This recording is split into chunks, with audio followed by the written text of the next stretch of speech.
Everybody, Maxwell McGee here checking out Dragon Commander alongside Farm, and we are about to hop into our first match of this 2v2 multiplayer battle that we are playing. Farm's picking out his cards right now. Farm, what are you thinking? Well, that's right, Max. We're here. I'm the red guys. I'm actually protecting my country here from an invasion by blue.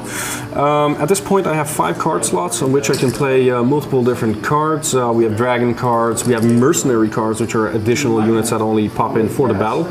So I might play a couple of those. I might get some armor mercenaries. There's 5 slots, 2 of which are blind. So these slots can't be viewed by other players. I'm going to play one of my good cards there, which is a mass heal card. It's a dragon skill that allows me to heal my units on the battlefield, and I'll just add one more, well, maybe 3 additional grenadiers in here, and people will be able to see my cards here, but they won't see my dragon skill card, as you can see.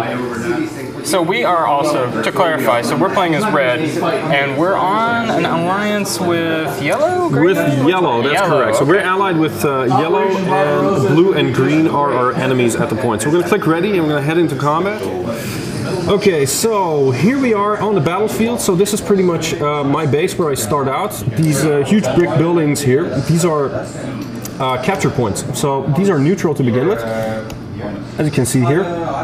They're neutral to begin with, and once you go near them, you start capturing them.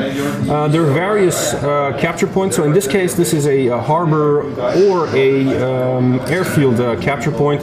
The smaller ones actually allow us to build turrets on top of them, and the bigger ones actually allow us to build airfields, barracks, and factories as well.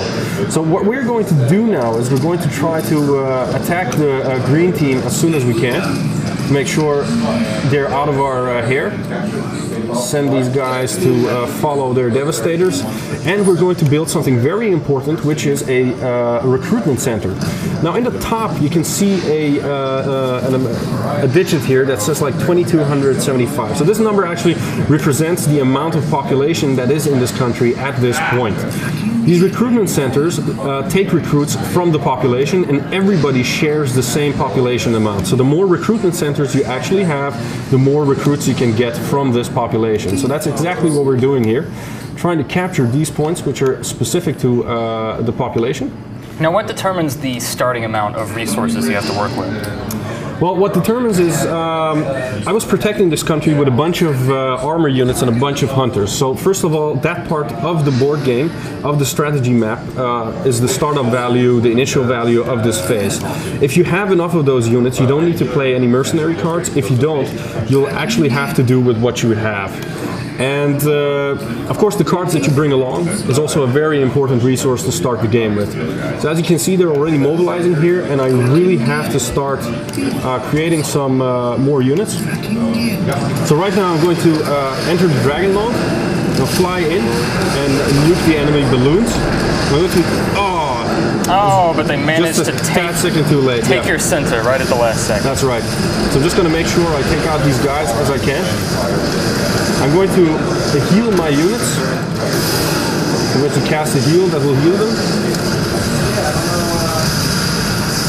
Farm, this is a pretty dramatic transition you just made here into this dragon form. Are you going to be able to, I was about to ask, switch back out to We can switch back out at any time. Okay. At this point I didn't die, so I can rejoin the battle at any point near my own units. Is there any sort of cooldown, or can you really just swap freely at will? You can swap freely anytime you want. The only problem is when you die, it costs recruits, so you have to sacrifice population in order to respawn immediately. Okay. As you can see, they're already attacking my recruitment center here. Green and yellow are already in combat. We're going to take out green. And I'm going to heal my building. I'm on a cooldown. So this is the green units. They can't heal it at this point, but I can try to protect it. This is pretty safe. Hey, yellow, that's my building. Oh, excellent. So now, is that the yellow enemy dragon we're seeing over there in the distance? No, the yellow is the friendly dragon. And oh, yeah, that's right. He's our ally. He destroyed all the green units, so I just healed my recruitment center. And this one is still functional. As you can see, I'm making quite some cash, and it's about now that I really have to start making more units. I'm going to build a harbor here. A harbor allows me to build juggernauts and ironclads. These units are fantastic because the Ironclad is a natural antidote against aerial units, and the Juggernaut basically is a huge battleship that can shoot across the map, and if you add a Zeppelin to it, he can even fire further. Now, how do you help the player sort of juggle between controlling the dragon and controlling the units? Like, how do you help them manage those two roles? Well, how do we help them? Yeah, like, can you queue up orders for your ground units that they'll then execute while you're in dragon? Well, yeah, basically you have all the stuff that any other RTS has as well. So you have rally points that you can determine. So in this case, I can just set the rally point of my factory to more in the battlefield. Okay. And while I create more units, they'll automatically head out there. So as I did here. So these guys are already going to provide some serious backup here. And I'm going to rebuild my recruitment center. And I think this is an excellent moment to start taking out the enemy turret.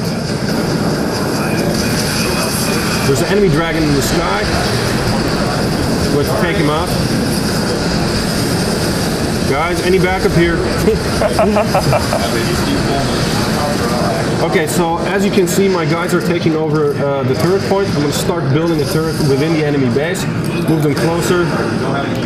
So I can just get them a bit closer. And, oh, shoot. Oh, it's just too late. So close. You were so close. Almost about to heal them. Now, do you ever see anybody go for a all units, no dragon playstyle? Is that even a possibility? That is a possibility. The final game will have multiple dragons to support any different playing style the player has. So the idea is really that you find a way that you're comfortable in playing. So you'll have 4 dragon types, a more supportive dragon for the player that likes RTS more. And of course, choosing these dragons also have implications for your army. So a more powerful dragon has a modifier on your army that makes them actually do less damage in the actual RTS bits. So this whole thing will be balanced out to cater for different playing styles. So if people don't want to play with the dragon, that's also possible. But you'll have to, you'll have to get in there and get dirty anyway, if you want it or not. You have to get your hands dirty one way or another. Exactly. So we're destroying the green base and taking over the buildings here. I really need an airfield. I'm going to start building some bombers. Now, it looks like we really accomplished a lot there with just a very limited number of units. Is that sort of typical for unit deployment? You sort of have these smaller focus groups? Well, you'll have to because you're active on a couple of different fronts at the same time. So it's quite hard to concentrate on huge battles, but you can, because we have one guy on our team, our lead QA. He's quite an accomplished and competitive StarCraft 2 player, and he really loves to play it more in a very so he can sort of juggle all of those roles very quickly in a very serious way. And most of us don't really play it in that way, but he actually switches through the dragon quite fast as well. And we also have things like control groups and all the other stuff that you naturally expect from any other RTS. So sort of catch us up on what the lay of the battlefield looks like now. It looks like we really dealt a lot of damage to the green player. Are they out of the match at this point? Well, at this point, if I was them, I would really give up, because we're pretty much boxing them in. Now it looks like blue player still has a mass of troops over there on the far side of that cliff. Yeah, but he's not going to do anything with them, because we're going to build our turrets there to create some confusion. It looks like we've also got a yellow dragon in the skies. Giving us some backup. That's perfect. Here comes enemy blue dragon. Blue dragon seems like he wants to do something. But that's okay, because we're going to build a harbor here and create some juggernauts so they can shoot across the battlefield. Now, once you've built new units during this battle, are those units, if you have any left over when the battle's over, are they going to translate into units that you can use on the war map? Well, that's the thing, right? So we have a... hold on, let me just take care of this. Sure thing. Just let you mop up here. Nuke the enemy dragon. There you go. And that's perfect. Nuke sniping. That's pretty good. As you can see, the battleships are already starting to fire at the defensive units, and yellow can actually move in to sweep up the rest. But yeah, that was a valid question. Actually, we have a way to calculate the survival rate of the player. Okay.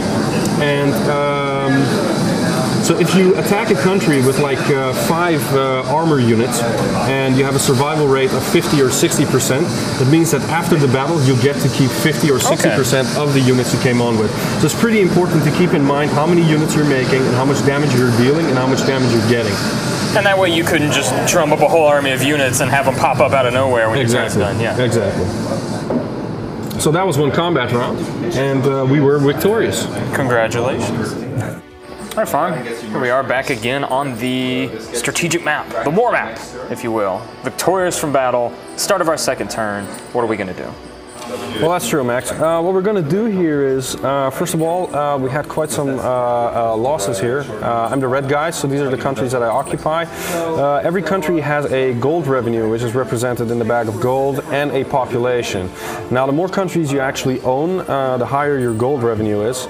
And in this case, this is the second turn, and we can see that these transport ships loaded with units are actually moving to my shores. I'm going to send some units to this country in order to back it up a bit more.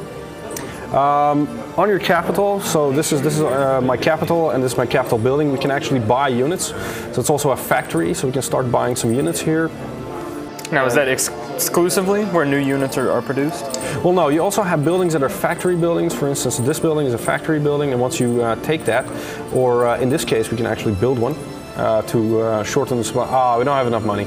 So we'd need 25 gold in order to build a factory here, so we can shorten the supply lines, but that's okay. There are plenty of units that can move across the countries. So all the units also have movement points. So the moment you actually make them, they have a certain amount of movement points. The Devastators have one movement point, so you can only move them through one country. Armors and hunter units have actually more movement points. You can load them into transport, so if we go to the unit list, we actually have ground units here, as well as aerial units. We also have 2 air units, and we also have naval units. So in this case, I'm just going to make one extra transport. And we also had a bunch that were on the way to the blue capital. So I'm going to move my transport on his country here, unload the transport, and then attack his capital. So you probably won't be expecting that because he's moving all his forces to the right. Yeah, it is quite a sneak attack. So what is this tower building over here? Yeah, so that's what I wanted to say. These buildings on the map, they have different functions. So this is the Wizard Tower. The Wizard Tower actually gives you dragon skill cards every turn. So if you own one, you get the dragon skill cards.